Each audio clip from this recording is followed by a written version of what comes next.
안녕하세요. 안녕하십니까. 지난주는 6번의 저희들이 시간을 내서 장막부흥의 강사님으로부터 말씀을 들었습니다. 강사님이 가시면서 6번이나 이렇게 연속해서 하다 보니까 일주일 사경회한 것보다도 더 많이 하셨다고 하더라고요. 예. 그래서 6번에 1시간 반씩 거의 계속 말씀을 들으면서 참 좋았던 시간이었던 것 같습니다.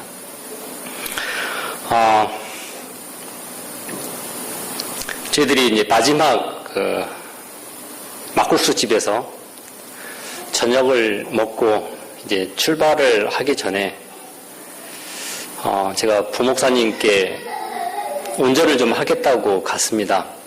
부목사님께서 그때까지 컨디션이 좀 안 좋으셔서 갈 때는 제가 운전을 해야 되겠다는 생각이 들어서 운전을 하겠다고 갔더니 부목사님이 괜찮아졌다고 본인이 하시겠다고 이야기를 하시더라고요. 그래서 갈 때도 운전을 안고 가서 편했는데 이제 올 때도 운전을 안 할 것 같아서 이제 조상현 장로님 뒷좌석에 딱 가운데 앉아 있었습니다. 네, 문이 열리더니 우리 사모님이 저보고 운전을 하시라고 하시더라고요. 그래서 어차피 운전을 하려고 했기 때문에 가벼운 마음으로 또 그 차가 청년들이 있던 차라서 재밌게 갈 것 같아서 또 가서 제가 운전을 하기 시작했습니다. 네, 서석에서 청년들이 이제 아이스크림을 사 먹겠다 해서 아이스크림 사 먹고 좀 늦었습니다. 다른 어른들은 이미 차가 갔기 때문에 제가 서석에서 내비게이션을 안 켜고 이제 오기 때문에 빨리 쫓아가서 같이 가야 되겠다는 생각으로 열심히 달려서 왔습니다. 근데 오다가 길은 잊어버리지 않고 잘 왔는데 이제 홍천 시내를 지나서 홍천 IC쯤 앞에 딱 오니까 다 막혀 있었습니다. 길이 다 막힌 상태가 되자 그때까지 청년들이 굉장히 시끄럽고 가요도 틀어놓고 정신이 없었습니다. 근데 갑자기 막히는 걸 보고 청년들이 하나님께 기도하자. 이제 막힌 곳이 잘 뚫려서 빨리 갈 수 있도록 좀 청년들이 기도하자고 본인들이 갑자기 조용하더니 기도하기 시작했습니다. 이 녀석들 좀 참 기특하다는 생각이 좀 들어서 기도의 응답이 있기를 저도 마음 한쪽으로 간절한 마음으로 이제 홍천 IC를 지나서 한 1km에서 한 1km 좀 더 지난 것 같습니다. 언덕에서 막 내려오고 있는데 갑자기 뻥 하는 소리가 났습니다. 그 뻥 하는 소리가 딱 나면서 이거 타이어가 빵꾸 났구나 하는 생각이 갑자기 들어서 옆으로 차를 댔습니다. 근데 원래 타이어가 펑크 나면은 차가 한쪽으로 쏠린다던가 하는 경우가 있었는데 그러지 않았습니다. 그래서 한쪽에 세워놓고 차를 점검을 해봤습니다. 타이어는 이상이 없었어요. 엔진도 정상이었습니다. 악셀레터를 밟아도 괜찮았어요. 그래서 제가 다시 운전대를 잡고 한 100m 정도 이렇게 가는데 차가 힘이 없는 겁니다. 힘이 없는 상태라서 뭔가 이상하다. 그래서 이제 주유소 옆에다 차를 세웠습니다. 차를 세웠는데 좀 불안한 생각이 좀 많이 들었습니다. 이 차가 왜 그럴까? 원래 엔진은 세 가지가 있어야 동력이 전달이 됩니다. 기계가 발전기를 돌리기 위해서는 세 가지가 있어야 되는데 그 첫째가 연료가 들어가야 되고 두 번째가 전기가 스파크가 일어나야 됩니다. 세 번째가 공기가 있어야 됩니다. 그래서 기계가 폭발 팽창 배기라는 게 이제 엔진의 3요소입니다. 그게 이루어져야 동력이 전달이 되는데 이게 힘이 없는 것이 원인이 어디 있을까 보니까 전에 이 차가 혹시 한번 섰던 차가 아닌가 하는 생각이 갑자기 들었습니다. 그래서 본 목사님한테 전화를 드렸더니 제가 운전했던 차가 한번 섰던 적이 있다고 얘기를 안성민 집사님이 운전을 하다가 한번 섰다고 얘기를 들었습니다. 그래서 앞에 본네트를 열어보니까 잘 안 보여요. 어느 쪽인지 뭐가 빠졌는지 호수가 빠졌던 경험이 있다고 해서 제가 전체를 보니까 호수가 한쪽이 정말 큰 호수였습니다. 호수가 상당히 큰 거였는데 빠져 있었습니다. 봐서 제가 끼울 수 있을 것 같아갖고 여러 번 해봤는데 안 됐습니다. 안 됐는데 이제 그 주유소에 가서도 장비를 구했는데 장비들이 벤치밖에 없었습니다. 그래서 도저히 그게 벌려지지 않았고 벌린 것을 풀어서 다시 조여야 되기 때문에 도저히 안 될 것 같아갖고 레카차를 불렀습니다. 레카차를 불렀는데 레카차 한 10분 15분 뒤에 왔습니다. 왔는데 레카차 아저씨가 자기도 공구가 없고 자기는 정비하는 사람이 아니라는 얘기입니다. 그래서 한번 해보시라고 했더니 그분이 하시다가 포기를 하는 겁니다. 지금 레카를 이건 이 상태로 좀 안 되고 다시 정비소에 가서 수리를 해야 된다는 얘기예요. 공구가 없어서 안 된다는 얘기입니다. 굉장히 난감하지 않습니까? 그 시간이 이른 시간도 아니고 10시가 넘은 상태인데 그래서 보니까 뿌라야라고 좀 넓은 게 있었습니다. 그래서 레카차 아저씨 보고 잠깐 비키시라고 제가 하겠습니다. 그래서 그 아저씨는 후레쉬 비춰놓고 제가 다 그 주위에 있는 것을 다 뜯어갖고 하니까 그게 힘들게 조여져갖고 그게 좀 어렵게 해서 다시 조립을 했습니다. 조립을 하면서 그게 보니까 전에 한번 호수가 터진 거라서 가해가 실법들이 많이 터진 상태입니다. 그래서 약해진 상태라서 제가 끼웠지만 굉장히 불안한 겁니다. 이걸 다시 성남까지 갈 수 있을까 굉장히 걱정을 많이 했습니다. 걱정을 하면서 무슨 생각을 하면서 왔냐면요. 만약에 사모님이 운전하다가 만약에 그렇게 됐으면은 어떻게 했을까? 그런 생각을 좀 많이 했습니다. 제가 운전한 게 너무 잘한 것 같다. 그 생각이 들어서 너무 고마웠습니다. 사모님한테 제가 고마웠습니다. 청년들도 장로님 운전한 것이 너무 고맙다는 얘기를 이제 했었습니다. 근데 그게 이제 끝난 게 아니라 지금 이제 거기서부터 성남까지 와야 되는 길이 더 먼 길인데 아이들이 다시 기도하기 시작했고 성남까지 오는 동안 제발 쓰지 않도록 좀 해달라고 기도를 많이 했습니다. 근데 제가 또 뭘 느꼈냐면요. 그때부터 청년들이 찬양을 하기 시작했습니다.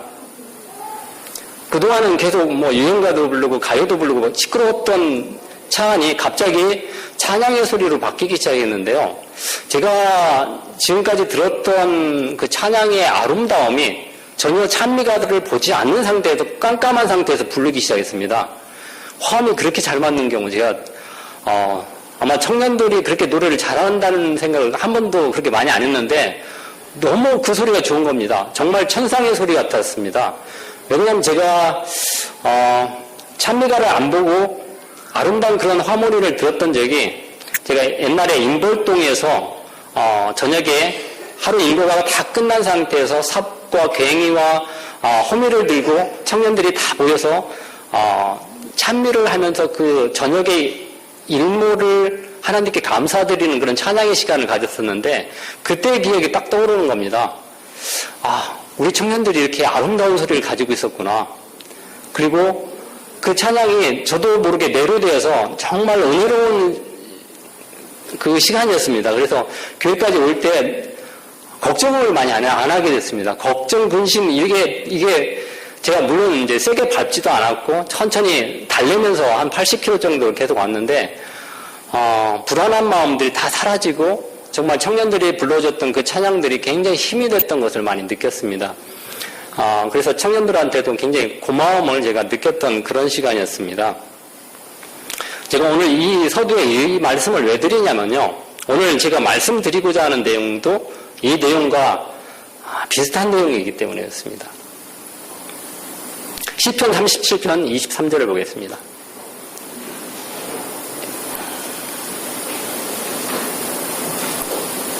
시편 37편 23절 여호와께서 사람의 걸음을 정하시고 그 길을 기뻐하시나니 제가 이 설교를 한 달 전부터 하나님의 계획표라는 타이틀을 가지고 준비를 했습니다. 준비를 했는데 우연찮게 그런 어떤 사고나 어떤 이제 그런 일들이 일어나면서 정말 하나님의 계획표는 하나님께서 인도하시는 길은 우리가 생각하는 거고 많이 다르다는 것을 좀 많이 느꼈습니다.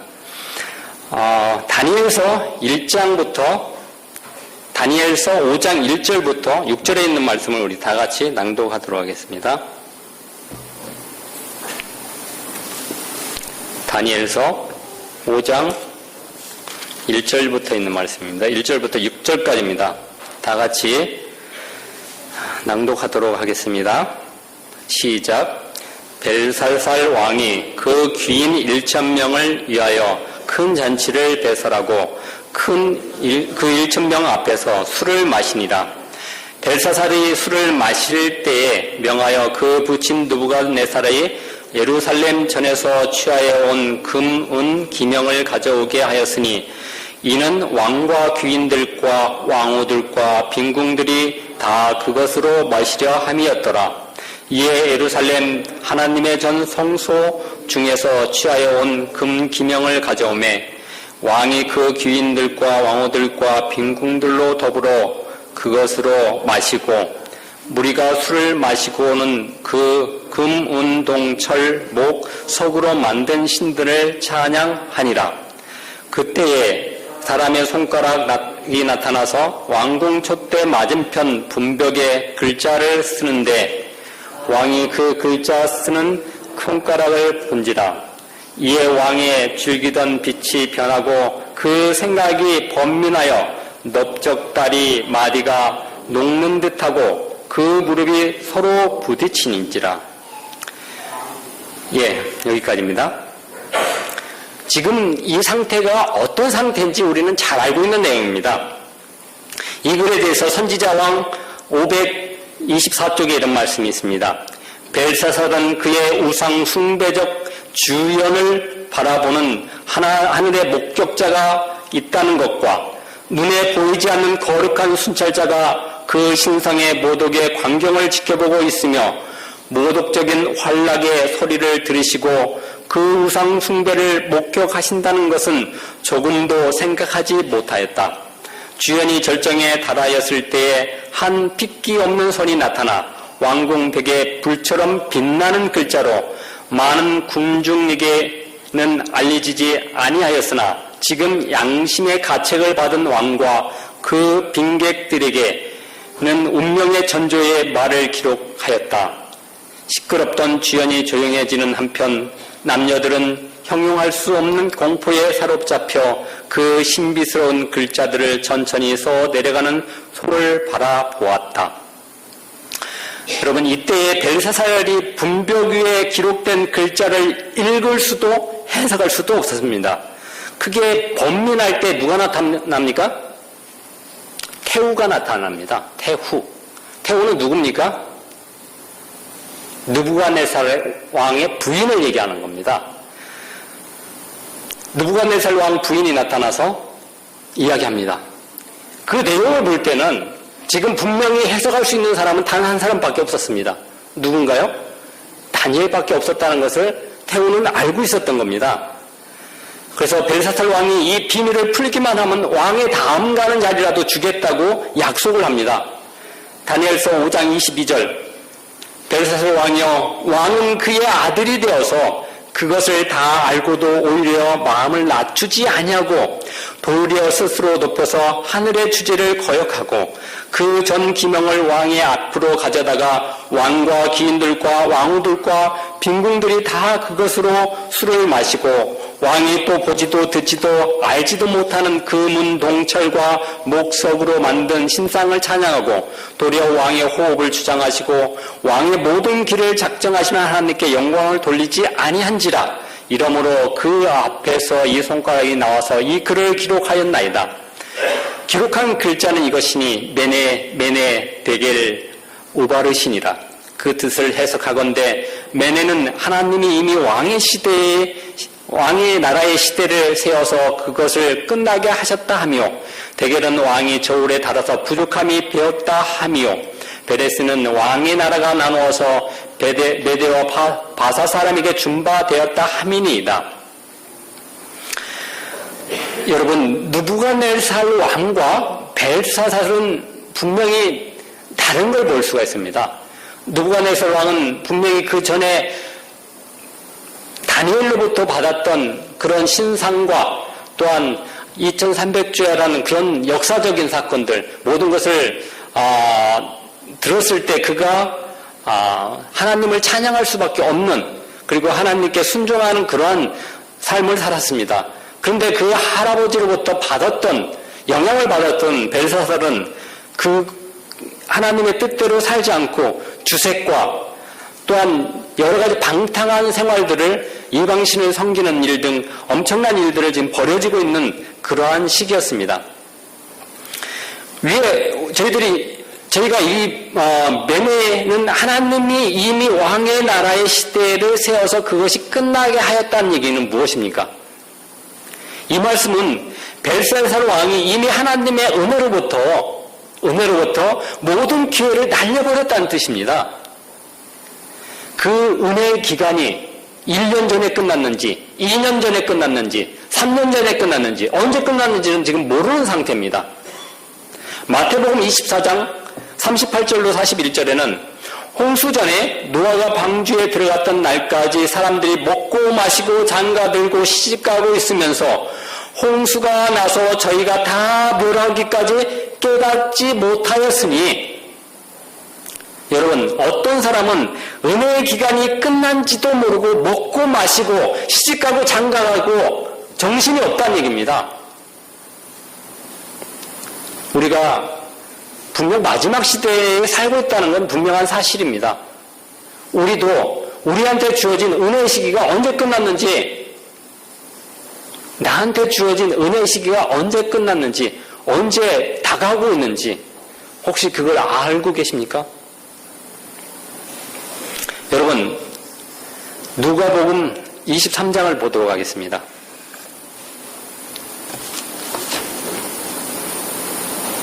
누가복음 23장 8절을 보겠습니다.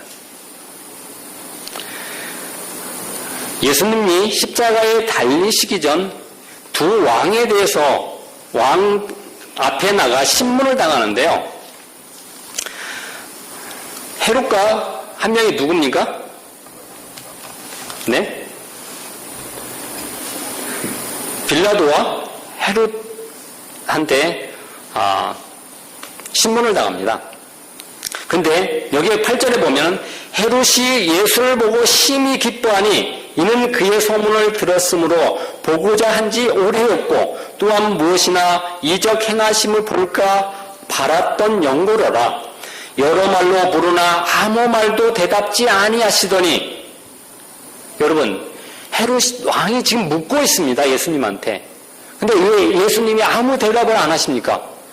무엇 때문에 대답을 안 하시는 거죠? 자, 그 전에 빌라도에 갔을 때는 어떻게 예수님이 대답을 하셨는지 23장에 보세요. 23장 3절에 빌라도가 예수께 물어 가로되 내가 유대인의 왕이냐 대답하여 가로되 내 말이 옳도다. 대답했습니까? 왜 빌라도한테는 대답하고 헤롯한테는 대답을 안 하십니까? 무엇의 차이가 있습니까?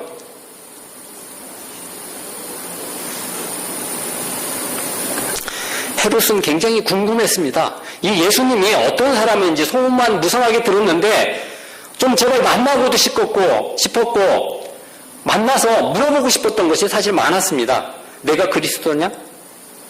지금이라도 나한테 믿으라고 한번 얘기를 해보라. 내가 메시아냐? 인류를 구원할 자냐?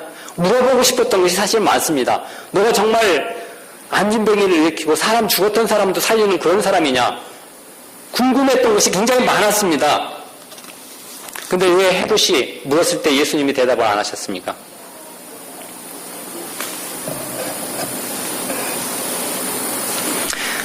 자, 사무엘상 28장 15절을 보겠습니다. 사무엘상 28장 15절에 보면은 하나님은 나를 떠나서 다시는 선지자로도 꿈으로도 내게 대답지 아니하시기로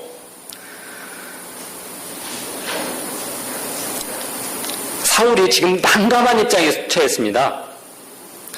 그런데 사무엘을 통해서도 아무 대답도 하지 않고 하나님의 음성도 듣고 싶었는데 대답을 하지 않는 것입니다. 지금 왜 예수님께서 헤롯한테 대답을 안 하신 줄 아십니까? 이미 헤롯은 은혜의 시기가 끝났습니다. 그 은혜의 시기가 언제 끝난 줄 아십니까? 침례 요한을 목을 베는 순간 그는 이미 은혜의 시기가 그한테 기회가 끝났던 겁니다. 그러기에 하나님께서 예수님께서 그에게 대답할 시기가 이미 끝난 상태이기 때문에 대답을 하실 필요가 없었던 겁니다. 사무엘상 여기에도 사울한테 기회가 그만큼 많이 주어졌는데 사울이 어떻게 했습니까? 사무엘의 말도 듣지 않고 하나님의 음성도 하라고 하는데도 하지도 않고 자기 마음대로 했지 않습니까? 이미 사울한테는 하나님의 음성이 더 이상 들려지지 않는 은혜의 시기가 끝나버린 그런 시기였습니다. 여러분, 벨사살 왕이 그의 운명이 언제 끝나는지도 모르고 지금 주색과 난장판을 벌이고 있는 겁니다. 그래서 하나님께서는 이미 고레스 대왕을 준비시켰습니다. 이사야 44장 24절에 내 구속자여 모태에서 너를 조성한 나 여호와가 말하노라. 나는 만물을 지은 여호와라. 나와 함께한 자 없이 홀로 하늘을 폈으며 땅을 베풀었고. 여러분, 이사야가 이 글을 쓸 때가 우시아 왕 때 740년에서 BC 740년에서 687년 사이에 통치할 때 이사야가 그때 당시 선지자였습니다. 그런데 바벨론이 점령당할 때가 BC 539년입니다. 그러면은 약 150년 이전에 이사야를 통해서 고레스 대왕에 대한 글을 기록하고 있다는 얘기입니다.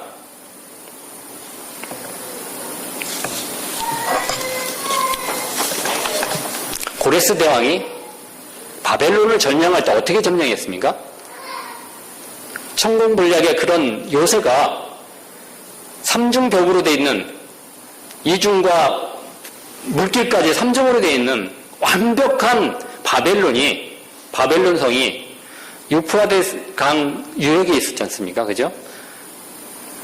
절대 못 쳐들어올 거라고 적군이 와 있는데도 지금 이들은 마시고 즐기고 있었습니다. 이 바벨론 안에는 그 성에 있는 사람들이 20년 동안 먹고 지내도 될 만큼의 식량을 비축하고 있었습니다. 더 이상 두려울 게 없었습니다. 그런데 하나님께서는 고레스를 통해서 유프라데스 강에 물을 돌려버립니다. 그래서 그 통로를 걸어서 들어와서 점령하는 것을 볼 수가 있습니다. 그때 점령해서 딱 들어왔는데 벨사살 왕은 바로 거기서 죽음을 당했습니다. 그런데 딱 그 안에 들어왔을 때 다니엘이 서 있었습니다.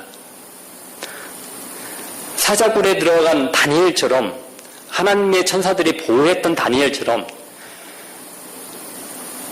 메데파사 군들이 쳐들어왔을 때 다니엘은 하나님의 천사들의 보호를 받고 있었습니다. 그때 고레스 대왕이 들어오면서 그 앞에 다니엘이 있었습니다. 다니엘이 이사야서 44장 27절로 28절의 말씀을 두루마기로 된 성경을 펴서 고레스 대왕한테 읽어줍니다. 기품에 대하여는 이르기를 마르라. 내가 내 강물들을 마르게 하리라 하며 고레스에 대하여는 이르기를 그는 나의 목자라. 나의 모든 기쁨을 성취하리라 하며 예루살렘에 대하여는 이르기를 중건되리라 하며 성전에 대하여 이르기를 내 기초를 세움이 되리라. 고레스 대왕이 깜짝 놀라는 겁니다. 자기 공로로 이 성을 멸망해서 온 줄 알았습니다. 그런데 하나님께서는 고레스를 이미 150년 이전에 이사야를 통해서 준비시켰던 것을 그때 깨닫게 되는 겁니다. 그래서 고레스 대왕은 학자들을 통해서 성경을 연구하게 되고 다니엘을 총리 자리까지 또 자리에 올려놓습니다. 여러분, 다니엘이 바벨론 제국과 메데 페르시아 제국이 바뀌는 시대에 살면서 총리를 2번 할 수 있습니까? 이건 엄청난 일입니다. 나라가 바뀌었는데도 총리를 하고 있습니다. 에레미야 1장 5절에 내가 너를 복중에 지기 전에 너를 알았고 내가 태어서 나오기 전에 너를 구별하였고 너를 열방의 선지자로 세웠노라. 하나님께서는 이미 준비시켜 주시고 우리가 태어날 때 우리 복중에서 엄마 뱃속에 있을 때부터 우리를 준비시켜 주셨다는 말씀을 하고 계십니다. 여러분, 예수님께서 이 땅에 오셨을 때 오시기 전에 수많은 성경절들이 구약에 나왔다는 것을 우리는 잘 알고 있습니다. 시편 기자가 이야기했다는 거, 이사야서에 나와있던 말씀들, 또한 창세기부터 표상으로 보여줬던 예수님에 대한 이야기들, 이 모든 것들이 예수님에 대한 모든 것을 이야기하고 있는 것입니다. 그래서 우리가 예수님을 갑자기 하나님께서 보내신 것이 아니라 이미 예수님을 준비시켜서 이 땅에 보내셨던 것을 우리가 알 수가 있습니다. 과연 그러면은 우리들의 인생의 표는 어떻게 하나님께서 준비하고 계실까? 여러분, 나라는 사람은 하나님께서 어떻게 만드시고 어떻게 나의 인생길들을 준비시켜 주실까 궁금하지 않으십니까? 저는 굉장히 궁금합니다. 나라는 사람이 태어나서 어떤 삶을 살아야 그게 하나님께서 기뻐하시고 즐거워하시는 하나님께서 원하시는 삶을 살 수 있을까? 실물교훈에 이런 말씀이 있습니다. 326쪽에 하나님께서는 각자를 위한 특별한 장소를 가지고 계신다. 그분께서는 모든 사람에게 자기 일을 주신다. 각자는 천국의 영원한 계획 속에서 있는 자기 장소를 가지고 있다. 각자는 영혼 구원을 위하여 예수님과 협력하여 일해야 한다. 하늘에 우리를 위하여 예비된 하늘집이 있는 것과 같이 지구에서도 우리들이 하나님을 위하여 일해야 하는 계획된 특별한 장소가 있다.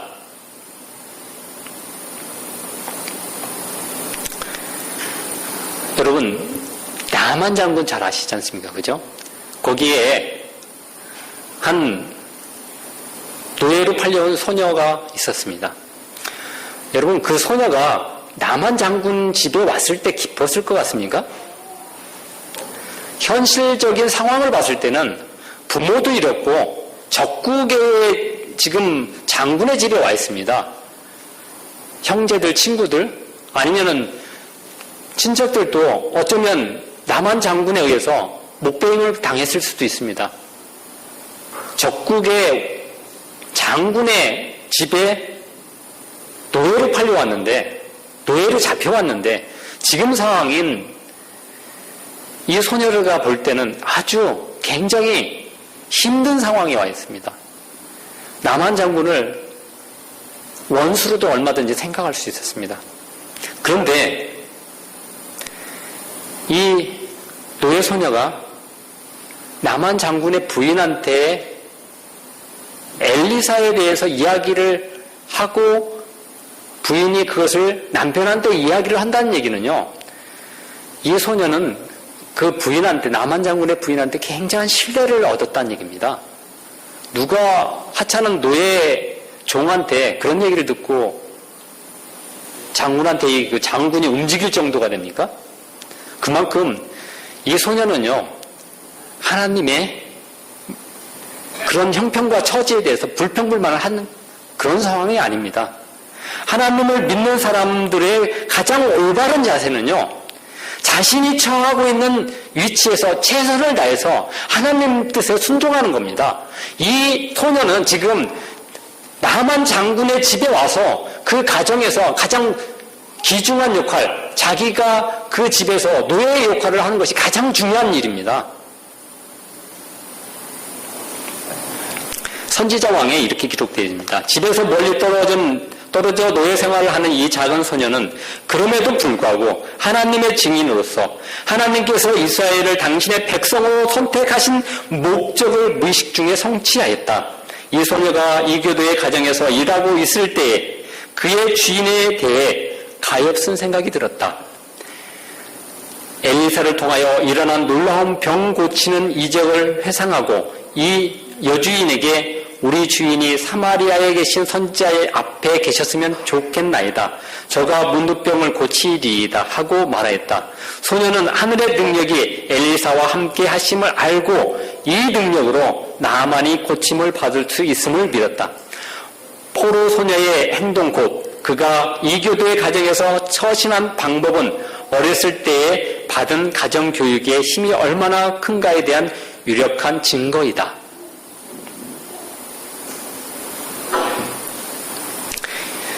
시대의 소망에 또 이렇게 기록되어 있습니다.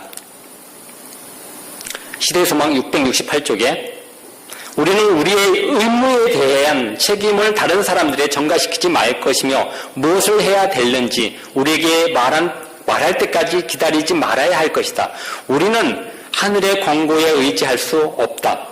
권고에 의지할 수 없다. 주께서는 다른 사람을 가르치실 때와 마찬가지로 우리들에게도 우리의 의무를 가르칠 것이다.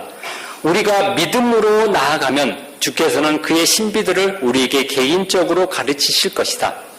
여러분, 이 나만 장군한테 이 소녀가 말을 할 수 있었던 것은요, 그만큼의 믿음이 확실한 믿음이 있었기 때문에 그렇습니다. 또한 여러분 요셉의 입장을 한번 보시기 바랍니다. 요셉이 그의 입장을 볼 때에 노예 시장에서 팔려온 요셉의 상황을 보면은 신세 타령을 할 수밖에 없는 상황이었습니다. 아마 증오심도 아마 불불 끓어오를 수도 있습니다. 그런데 요셉은 하나님의 뜻이 무엇인지를 깨닫기를 간절히 원했던 겁니다. 창세기 39장 2절 3절에 여호와께서는 요셉과 함께 하심으로 그가 형통한 자가 되어 그 주인 애굽 사람의 집에 있으니 그 주인이 여호와께서 그와 함께 하심을 보며 또 여호와께서 그의 범사에 형통케 하심을 보았더라. 결코 요셉은 자기 형편과 처지를 한탄하지 않았습니다. 하나님의 뜻이라고 생각했고 그가 있는 노예로서 그가 자기의 있는 형편과 처지에서 하나님의 뜻을 묻고 하나님 뜻에 순종했던 사람입니다. 그렇기 때문에 그가 총리까지 어떤 자리까지 올라갈 수 있었던 얘기입니다. 여러분 혹시 조만식 선생님이라는 분 아십니까? 조만식, 일제시대 때 조만식 선생님 아시죠? 그죠? 조만식 선생님이 평양북도 정주에서 살았는데 너무나 가난해서 부잣집의 머슴으로 가서 일하게 됐습니다. 그런 밥만 먹으면 됐기 때문에 허드렛 일들을 마다하지 않고 열심히 일했습니다. 근데 그 주인의 마님이 그한테 시켰던 일이 한 가지 있었는데 그게 뭐였냐면요.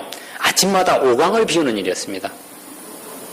네, 요강이죠, 요강. 저희 동네에서 오강이라고 자꾸 했거든요. 요강을 비우는 일이었는데, 여러분, 요강 비우는 일이 쉬운 일입니까? 요강이 아침에 되면 따뜻하지 않아요? 아직 덜 식어서 미지근하지 않습니까? 그 요강을 들고, 그, 잿간이나 화장실에 갖다 부어야 되지 않습니까? 그죠? 애기 있는 집은 요강에다 응아까지도 합니다. 그죠? 예. 아주 좀, 제일 싫은 게 요강을 비우는 일이 제일 아마 싫을 겁니다. 근데 이 조만식 선생님은요, 그 요강을 어떻게 했냐면요, 그냥 들기 싫어서 막 이렇게 가져가는 게 아니고요, 끌어 안고 갔다가 객관에 재 있는 데다 버리고, 그 다음에 우물가에 가갖고 있잖아요. 모래에다 그 안에다가 옛날에는 노시였습니다. 요강이요. 처음 나와서 노시였고 그 다음에 사기로 만들고 이제 그렇게 변했지 않습니까? 그래서 녹 같은 경우 오래 놔두면 좀 변질되고 색깔이 바뀝니다. 그래서 그 안에다 모래를 집어넣고 지푸라기 넣고 계속 깨끗하게, 얼마나 깨끗하게 닦았냐면 반들반들할 정도로 깨끗하게 닦아서 주인한테 다시 마루의 한쪽에 갖다 놓는 일이 그의 일이었습니다. 얼마나 성실하게 하는지 이 주인이 가만히 보니까 1년 동안을 그렇게 하는 겁니다. 그래서 주인이 불러다가 어떻게 그렇게 깔끔하게 하느냐고 조만식 선생님한테 얘기했습니다. 주인님, 소인은 무엇이나 제가 하는 일을 이 세상에서 제일 잘하고 싶습니다.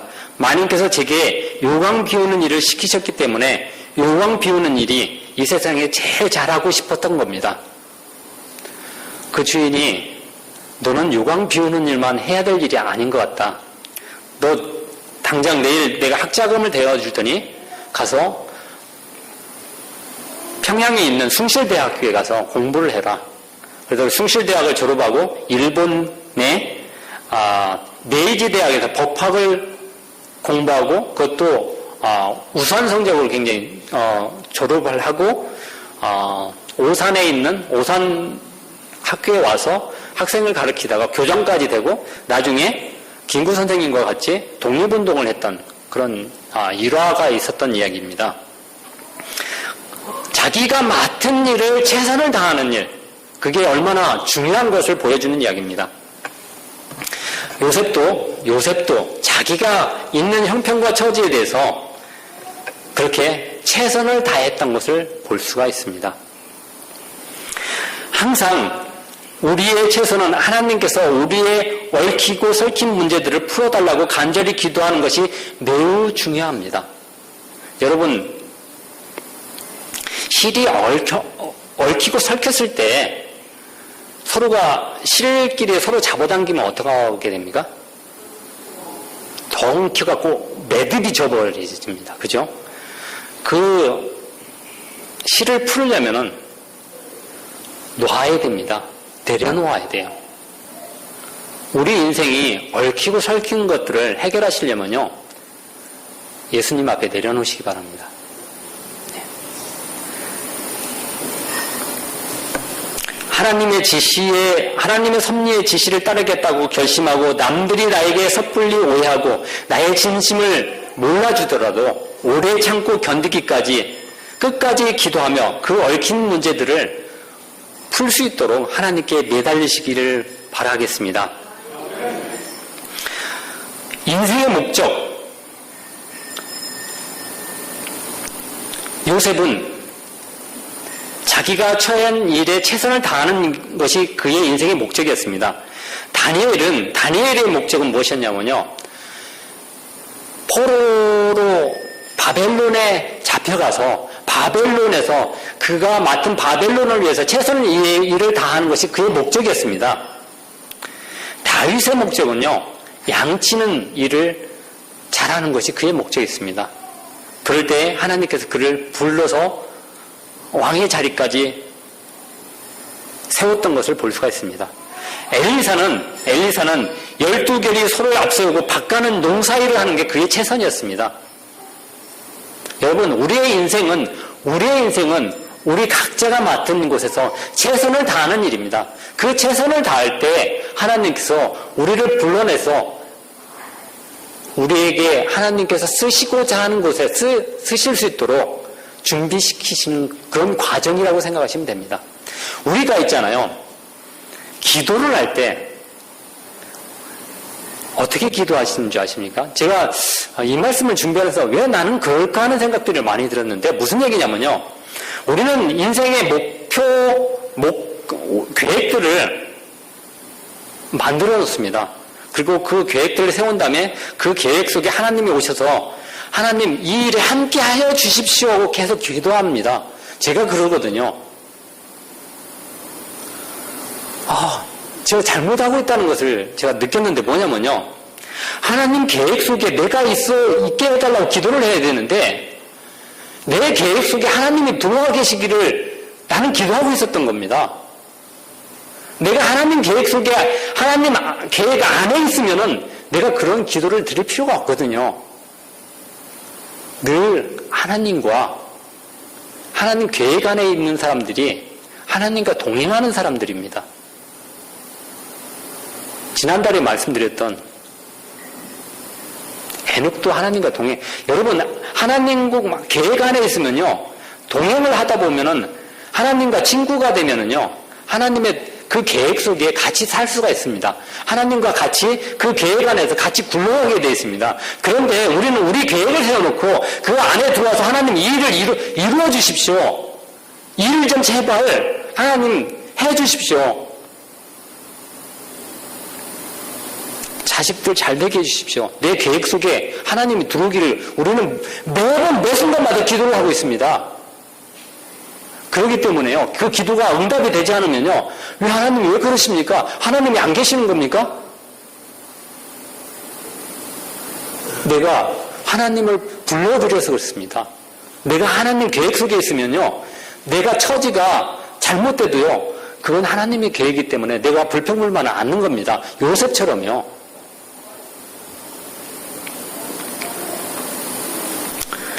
미국에 한 굉장히 착한 청년이 한 명 있었습니다. 그 청년이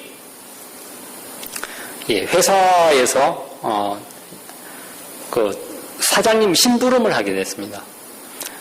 그때 당시는 차가 없었기 때문에 뒤에다 자전거에다 서류봉투를 싣고 가다가 그만 그 사장님께서 굉장히 중요한 서류이기 때문에 이 서류를 누구한테 갖다 주라는 심부름이었습니다. 근데 그만 가다가 자전거 뒤에서 그게 빠진 것을 모르고 그냥 갔습니다. 그래서 그걸 잊어버렸습니다. 굉장히 난감하지 않습니까? 그래서 이 청년은 하나님께 기도했습니다. 하나님, 잃어버려서 감사합니다.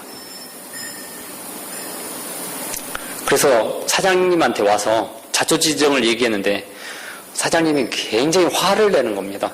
그래서 화를 낼 때도 하나님 감사합니다. 나중에는 화가 참지 못해서 사장님이 얼마나 투드러 팼는지 열흘 동안 누워서 있을 정도로 그런 상태에 있었는데도 하나님 맞아서 감사합니다. 그러다가 나중에는 해고를 당했습니다.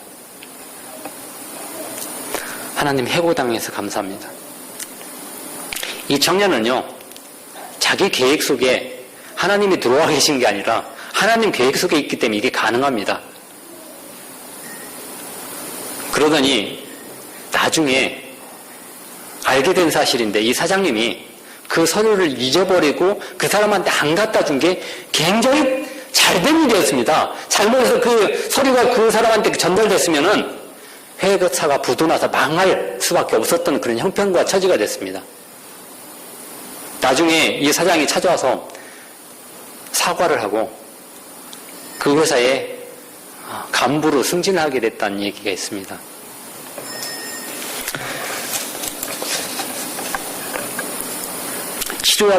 치료봉사야 473쪽에 이런 말씀이 있습니다. 우리를 위하여 세우신 하나님의 계획들을 성공시키기 위해서 자주 우리들이 세운 계획들을 실패하게 하신다. 이 세상에서 우리를 괴롭히고 우리를 실망시켰던 신비들이 내세에서는 명백하게 드러날 것이다. 그때 우리들에게는 기도도 응답되지 않고 희망도 없게 보였던 것들이 우리에게 가장 큰 축복이 되었다는 것을 알게 될 것이다. 하늘에 가시면은 왜 우리가 기도했던 것들이 이루어지지 않았던 것들이 더 큰 축복인지를 그때 알게 해주신다는 얘기입니다. 여러분, 예수님께서는 어떤 계획을 세우시고 일을 하셨는지 아십니까? 치료봉사 479쪽에 있는 말씀입니다. 예수님께서 지상에 계실 때 그의 생애는 자기 자신을 위해서 아무런 계획도 세우지 않으셨다. 그분께서는 자신을 위해 세우신 하나님의 계획을 받아들이고 매일매일 아버지께서 그의 계획을 펼쳐 보여주셨다. 우리들이 그분께 우리의 발걸음을 맡길 때 그분께서는 우리의 발걸음을 인도해 주실 것이다. 여러분, 하나님의 계획이 계십니다. 우리는 그 하나님의 계획을 나의 계획으로 자꾸 맞춰서 내 계획이 이루어달라고 자꾸 기도하는 겁니다. 매일매일 우리가 살면서 어떤 형편과 처지가 어려움이 있더라도 그에 감사하면서 범사에 감사란 말씀이 있지 않습니까? 범사에 어떤 형편과 처지가 있더라도 감사하는 생애가 산다면은 그것이 하나님 계획 안에 우리가 있다는 얘기입니다. 결코 우리의 계획을 세워서 우리 계획 속에 하나님이 들어와 달라고 기도하는 어리석은 기도가 되지 않도록 우리의 기도는 매일 하나님 안에 있는 계획 속에 있게 해달라고 기도하시는 여러분과 제가 되기를 간절히 바라면서 말씀을 마치겠습니다.